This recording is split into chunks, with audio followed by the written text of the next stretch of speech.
श्रीमन नारायण दोस्तों, जय श्री कृष्ण। आपका बहुत बहुत स्वागत है। तुलसी के पौधे में अगर उग जाए ये एक पौधा तो छुपा करके कर लें ये उपाय, आपके द्वार पर दौड़ी चली आएंगी माँ लक्ष्मी। साथ ही तुलसी के सामने दीपक जलाते समय एक छोटा सा काम करें, मिलेगा धन का लाभ। हिंदू धर्म में तुलसी के पौधे को बहुत पूजनीय माना जाता है। ऐसा माना जाता है कि तुलसी के पौधे में माँ लक्ष्मी का वास होता है। रोज तुलसी की पूजा करने से माता लक्ष्मी तो प्रसन्न होती ही हैं, साथ ही भगवान विष्णु की कृपा भी बरसती है। लगभग सभी घरों में तुलसी का पौधा होता है। ऐसी मान्यता है कि जिस घर में तुलसी का पौधा होता है वहाँ सकारात्मकता का वास होता है। ऐसा भी माना जाता है कि तुलसी की जड़ों में भगवान शालिग्राम का वास होता है। शालिग्राम भगवान विष्णु का ही स्वरूप माने जाते हैं। तुलसी विवाह के दिन शालिग्राम के साथ ही तुलसी जी का विवाह भी कराया जाता है। आर्थिक समस्याओं से मुक्ति पाने के लिए ज्योतिष शास्त्र में कई सारी बातों का जिक्र बताया गया है, जिनको कि करने से आपके घर की आर्थिक स्थिति और भी ज़्यादा मजबूत हो सकती है। और कोई भी अगर परेशानी घर में चल रही है तो उस समस्या का समाधान भी आपको मिल सकता है। तो चलिए पहले जान लेते हैं कि काम में सफलता पाने के लिए तुलसी से जुड़ा हुआ कौन सा उपाय आपको करना चाहिए। अगर लगातार आपको किसी असफलता का सामना करना पड़ रहा है तो थोड़ी सी तुलसी की जड़ लेकर के गंगा जल में उसको धो लें।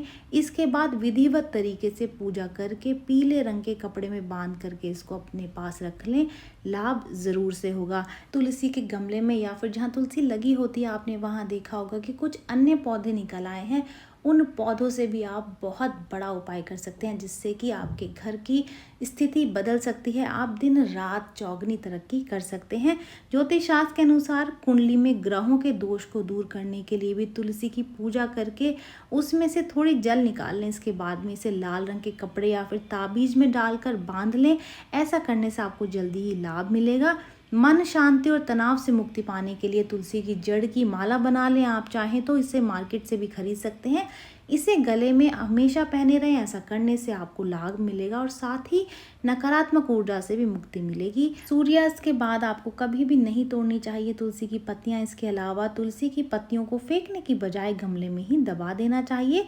तुलसी के पौधे के आसपास गंदगी नहीं रहने देना चाहिए, इससे देवी लक्ष्मी नाराज होती हैं। और सूर्य और चंद्र ग्रहण के दिन तुलसी को जल नहीं देना चाहिए। वहीं शाम के समय भी तुलसी में जल नहीं चढ़ाना चाहिए। अब जान लेते हैं कि तुलसी के साथ उगे पौधे का एक बहुत ही चमत्कारी उपाय। कई बार तुलसी के गमले में या फिर उसके आसपास कोई भी पौधा निकल आता है तो कई बार तुलसी का ही एक पौधा निकल आता है। ऐसे में तुलसी के पास निकले उस पौधे को एकादशी के दिन निकाल करके पीले रंग के रेशमी कपड़े में बांधकर तिजोरी में छुपा करके रख दें, किसी को भी ना बताएं। ऐसा करने से आपके घर में धन धान्य की कभी भी कमी नहीं होगी, साथ ही माँ लक्ष्मी की कृपा जीवन भर बनी रहेगी। अब जान लेते हैं कि तुलसी में आपको दीपक किस तरीके से जलाना है। शाम को नियमित रूप से तुलसी के पौधे के नीचे घी का दीपक जलाएं। अगर संभव हो तो दीपक में थोड़ी सी हल्दी डाल दें। इस उपाय से आर्थिक तंगी से छुटकारा मिलेगा। और शास्त्रों के अनुसार आटे के दीपक को सबसे ज़्यादा शुभ और पवित्र माना जाता है। आटे का दीपक तुलसी के नीचे जलाने से माँ लक्ष्मी के साथ साथ माँ अन्नपूर्णा का आशीर्वाद भी मिलता है।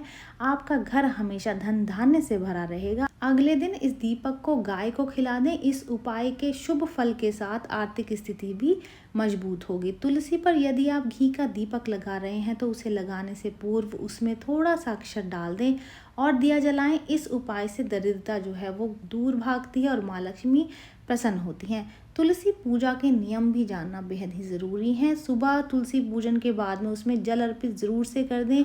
एक बात और, तुलसी के पौधे की नियमित रूप से यानी कि रोजाना पूजा करने से जीवन में चल रही परेशानियों से छुटकारा मिलता है। ये जानकारी यहीं तक ही। उम्मीद है दी गई जानकारी आपके काम आएगी और आप इसका लाभ उठाएंगे। जो लोग वीडियो देख रहे हैं वीडियो को लाइक कर दीजिए, चैनल को सब्सक्राइब कर दें, नोटिफिकेशन बेल को दबाना बिल्कुल भी ना भूलें, क्योंकि यहाँ पर इस तरीके की महत्वपूर्ण जानकारियाँ मिलती रहती हैं। तो चलिए मिलते हैं नई वीडियो में नई जानकारी के साथ। जय श्रीमन नारायण दोस्तों, जय श्री कृष्णा।